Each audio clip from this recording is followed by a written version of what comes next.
పరంగా మీరు లబ్ధి పొందడానికి వాడుకోవద్దని అభిప్రాయం. ఓకే సార్, ఒక్క నిమిషం సార్, ఒక్క నిమిషం. బీఆర్ఎస్ నాయకుడు విజయారే క్షత్రియ గారు లైన్లో ఉన్నారు. సార్ విజయారే గారు నమస్తే. సార్ నమస్తే సార్. నమస్తే సార్. సార్ చెప్పండి సార్, ఇప్పుడు ఈ సింధూర్ అభియాన్ పేరిట బీజేపీ చేస్తున్నటువంటి ఈ కార్యక్రమాన్ని, అంటే చేపట్టబోయే కార్యక్రమాన్ని చాలామంది విమర్శిస్తున్నారు, పొలిటిసైజ్ చేసుకుంటున్నారు, అడ్వాంటేజ్ తీసుకుంటున్నారు. ఈ ఆపరేషన్ సింధూర్ను వాళ్ళ పరంగా లబ్ధి పొందాలని చూస్తున్నారని కొంతమంది విమర్శిస్తున్నారు. మీరేమంటారు సార్? ఇప్పుడు పార్టీ అధికార ప్రతినిధిగా మేము ఖండిస్తా ఉన్నాము, కానీ వ్యక్తిగతంగా భారతీయ జనతా పార్టీ వచ్చిన తర్వాత కొన్ని మంచి పనులు కూడా జరిగాయి. అందులో భాగంగా చెడు కూడా కొంత జరిగింది. ఆ చెడులో భాగంగా మరి రాముడు అందరికీ రాజే, రాముడు అందరికీ దేవుడే, కానీ రాముడు మా ఒక్కడి వాడే అన్నంత సినిమా మరి భారతీయ జనతా పార్టీ నాయకత్వం చూపెట్టిన మాట కాదనలేని సత్యం. అందులో భాగంగానే ఈరోజు రామ మందిరం ఇష్యూ దాన్ని ఖచ్చితత్వంతో ఒక నిబద్ధతతోటి ఏదైతే పరిష్కార మార్గం చూపెట్టిందో, ఆ మందిరం కట్టడంలో తర్వాత కట్టిన తర్వాత దాన్ని ఆవిష్కరించడంలో ఏదైతే మరి తొందరపాటు పడ్డదో, ఈరోజు 303 వ్యక్తిగతంగా 303 సీట్లు ఉన్నటువంటి భారతీయ జనతా పార్టీకి 240కి కుదించబడ్డది మొన్న 2024 ఎన్నికలలో. అంటే దాదాపుగా 63 సీట్లు ఎందుకు పోయినాయంటే మరి రామ మందిరం అక్షింతల పంచాయతీ. అంటే రాముణ్ణి ఓన్ చేసుకోవడం, మరి రాముడు అందరి వాడు కదా, మరి రాముణ్ణి ఓన్ చేసుకుంటే ఎట్లా? మరి ఓన్ చేసుకుని బాగుంది, ఆయన విలువలన్న కాపాడే పరిస్థితి తేవాలి కదా. మరి ఎందుకట్లా ఆయన విలువ తీసినట్టు, హనుమంతుని విలువ తీసినట్టు ఎందుకు ప్రవర్తిస్తా ఉన్నారు? అట్లనే ఈరోజు యుద్ధం మొదలు పెట్టేట క్రమంలో చాలా చక్కటి ఆలోచన చేసిండ్రు. ఒక అవకాశం వచ్చింది. ఈసారైనా కాంగ్రెస్ పార్టీ 75 ఏళ్ళలో చేపట్టలేనటువంటి కార్యక్రమాన్ని మోదీ గారు చేపడతారేమో అని చెప్పి ప్రతిపక్ష పార్టీ సమర్థించిందండి.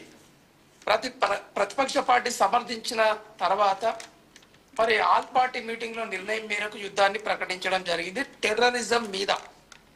అయితే మరి ఈరోజు మరి శత్రువు చాలా బలహీనంగా ఉన్నప్పుడు ఈసారి దెబ్బ కొట్టి మన కాశ్మీరును, ఏదైతే పాకిస్తాన్ ఆక్రమిత కాశ్మీర్ ఉందో దాన్ని మనం చేతబట్టకుండా, దాన్ని ఆక్రమించుకోకుండా, మన భూమిని మనం తీసుకోకుండా వాడెవడో మధ్యవర్తి వచ్చి అయిపోయింది అని అంటే ఎట్లా? ఇది ఎవరు సమాధానం చెప్తారు? ఈరోజు 100 కోట్ల జనాభా ఈరోజు మరి మోదీ గారి నిర్ణయం మీద ఒక 4 రోజుల ముందు యుద్ధం ప్రకటించే ముందు ఏ విధంగా అయితే మొత్తం 140 పైచిలకు ఉన్నటువంటి కోట్ల మనుషులందరూ కూడా మోదీ వెనకాల నిలబడితే 4 రోజుల తర్వాత అదే మోదీ గారికి విపరీత ధోరణిలో అంతే మోతాదులో 140 కోట్ల పైచిలకు భారతీయులు చాలా బాధపడ్డారు. ఈవెందో all India Ittehadul Muslim party కూడా, ఏఐఎంఐఎంఏ పార్టీ కూడా మోదీని ఖండించింది. టైం బాగుండే, మళ్ళా టైం రాదు, ఎందుకు మనం వెనకడుగు వేసినామో జవాబు చెప్పాలని చెప్పి ఈరోజు అసద్ గారు ప్రశ్నిస్తా ఉన్నాడు. అంటే ఇది ఎంత దుర్మార్గం అండి! అంటే మరి మీరు యుద్ధానికి పోయేటప్పుడేమో ఆల్ పార్టీ మీటింగ్ తీసుకొని అందరి మేరకేమో నిర్ణయం తీసుకుంటారు, అందరు తీర్పు అడుగుతారు, కానీ యుద్ధాన్ని విరమించే క్రమంలో సీజ్ ఫైర్ విషయంలో మరి అన్ని ప్రతిపక్ష పార్టీలను ఆల్ పార్టీ మీటింగ్ పెట్టి నిర్ణయం తీసుకునేది ఉండేనా? లేదు ఏకఛత్రాధిపత్యంగా ఆయన ఎవరు అమెరికా ఆయన చెప్తే మరి ఈయన మాట వినేది ఉండేనా మోదీ గారు అనేది వాళ్ళు నిజంగా కూడా అంతరాత్మ సాక్షిగా మరి భారతీయ సమాజానికి సమాధానం చెప్పాల్సిన అవసరం ఉంది. ఇకపోతే ఆనాడేమో అక్షింతలేమో అట్లా చేసి మొత్తం అంతా హిందువులం అంటే మేమే, రాముడు అంటే మేమే, దేశం అంటే మేమే, దేశభక్తి అంటే మేమేగా మీరు తక్కిన వాళ్ళందరూ కూడా కారు దేశభక్తులు అన్నంత సినిమా చూపెట్టారు.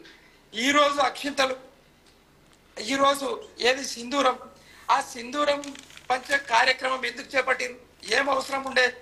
ఏం సాధించిరని చెప్పి సింధూరం వెరీ గుడ్. ఒక దేశ పౌరుడిగా నేను శబాషి ఇస్తా.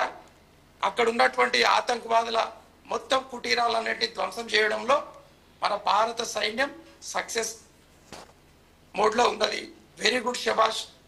కానీ వాళ్ళు చేసినటువంటి యుద్ధాన్ని, వాళ్ళు చేసినటువంటి ఏదైతే పరాక్రమణ మేము చేసినామన్నంత cinema Bharatiya Janata party చూపెట్టుకుంటే, Bharatiya Janata party ఒకవేళ ఉంటే ఉండుండొచ్చు అధికారంలో, కానీ ఓట్ల ద్వారా మీరు ఎన్నికయ్యారు, కానీ 70% భారతీయులు మీకు వ్యతిరేకంగా ఉన్నారనే విషయాన్ని మీరు ఎప్పుడైనా గమనించిండ్రా? 30% ఓట్లతోటి ప్రభుత్వం ఏర్పాటు చేసిర్రు. అది భారత రాజ్యాంగం ఇచ్చినటువంటి చలవు, తప్పేం లేదు. కానీ ఒక యుద్ధం, దేశానికి జరుగుతున్నటువంటి యుద్ధంలో మీరు నిర్వర్తిస్తున్నటువంటి బాధ్యత, అలాగే మరి ధర్మం ఎలాంటిది అనేది మిమ్మల్ని మీరు ప్రశ్నించుకోవాలి. కాబట్టి మేము ఒక పౌరుడిగా నేను ఎంతైతే మరి భారతీయ జనతా పార్టీ అలాగే మోదీ గారు చేసినటువంటి కార్యక్రమం ఎంతైతే నేను సమర్థిస్తానో, అంతే ఎత్తులో అంతే మోతాదులో నేను ఈ రోజు మోదీ గారిని భారతీయ జనతా పార్టీని ఖండిస్తున్నాం, పార్టీ పరంగా కూడా ఖండిస్తున్నాం. Okay sir, thank you. లైన్లో ఉండండి సార్. గాంధీ గారు ప్రధానంగా అంటే ఆయన చాలాసేపు చాలా విషయాలు మాట్లాడారు, కాకపోతే నాకు అనిపించిన ఒక విషయం చెప్తాను. శ్రీరాముడికి సంబంధించిన అక్షితలు పంచి రాజకీయం చేశారు, ఇప్పుడు ఆపరేషన్ సింధూర్కి సంబంధించి సింధూరం పంచి రాజకీయం చేస్తున్నారు. వీళ్ళు ఇంతేనా? దొరికిన దేన్నైనా రాజకీయం చేయడమేనా? ప్రతిపక్షాల సపోర్ట్ కానీ, ప్రతిపక్షాలు వెన్నంటి నడిచింది కానీ, ప్రతిపక్షాలను ఎంతవరకు వాడుకోవాలో అంతవరకు వాడుకొని తర్వాత పక్కన పెట్టేసిన క్రమంలో కానీ, ట్రంప్కు మళ్ళీ మాట విన్నారో ఏం చేశారో తెలియదు. అంటే ఆయన చెప్పింది ఒకటే, పాక్ ఆక్రమిత కాశ్మీర్ ఈసారి చేతికి వచ్చేస్తుంది అనుకున్నారు, అదే ఊపిలో ఉన్నారు అన్నారు, తప్పనే అయిపోయింది.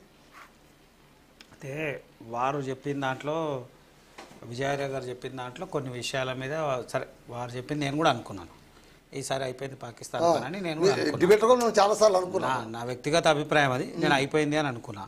ఒక విషయాన్ని మనం గమనించాల్సిన అవసరం ఉంది సార్. కుటుంబ పెద్దగా ఉండేటువంటి బాధ్యతలన్నీ వేరు, బాధ్యతాయుతమైనటువంటి అవకాశాలు ఉన్నప్పుడు తీసుకున్నటువంటి నిర్ణయాలు వేరు.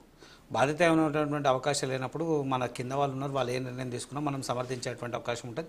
అవసరం ఉందంటే ఏమేం చేస్తాం, కానీ మనమే తప్పు చేసేటువంటి ప్రమాదం ఉన్నటువంటి పరిస్థితులు వేరు. అప్పుడు ఉన్నటువంటి పరిస్థితులు ఒకవేళ నిజంగా ఇంకో 2 అడుగులు మీరు ముందేసి ఇంకో మాట చెప్పినా మనం ఆశ్చర్యం లేదు.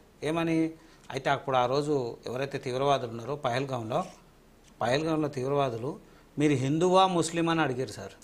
హిందువా ముస్లిం అని అడిగి మరీ హిందువు అయితేనే అటాక్ చేశారు అన్నప్పుడు వీడి అర్థం ఏముంది? ఖచ్చితంగా హిందువుల్ని టార్గెట్ చేస్తున్నారు, ఇంకేమాత్రం లేదు. పాకిస్తాన్లో ఉన్నటువంటి మైనారిటీలుగా ఉన్నటువంటి హిందువుల పరిస్థితి, బంగ్లాదేశ్లో మైనారిటీ ఉన్నటువంటి హిందువుల పరిస్థితి, అనేకమైనటువంటి ఆలోచన విధానమైనటువంటి మార్పులు, మంచి చెడ్డ అన్నీ చూసేటువంటి అవకాశం కూడా ఉంటుంది కదా సార్. ఏది మనం నిర్ణయం తీసుకోవాలనుకున్నా, ఏ నిర్ణయానికి కట్టుబడి ఉండాలన్నా దానికి సంబంధించినటువంటి అనేకమైనటువంటి విషయాలు తీసుకోవాలని ఉంది. అలాగే ఐక్యరాజ్య సమితి అనేది ఉంది, దానికి కూడా కట్టుబడి ఉండాల్సినటువంటి అవసరం ఉంది. అనేక దేశాలతో సమైకంగా ఉండాల్సినటువంటి అవసరం ఉంది. ఇలా వారు రామ్మోహన్ గారు మాట్లాడుతూ ఒకటి చెప్పారు, ఇంత గెలవకపోయినా రచ్చ గెలిచినామన్నారు. ఇప్పుడు రచ్చ గెలవడానికి గల కారణాలు ఉన్నాయి సార్. అనేక దేశాలతో మనకు ఉన్నటువంటి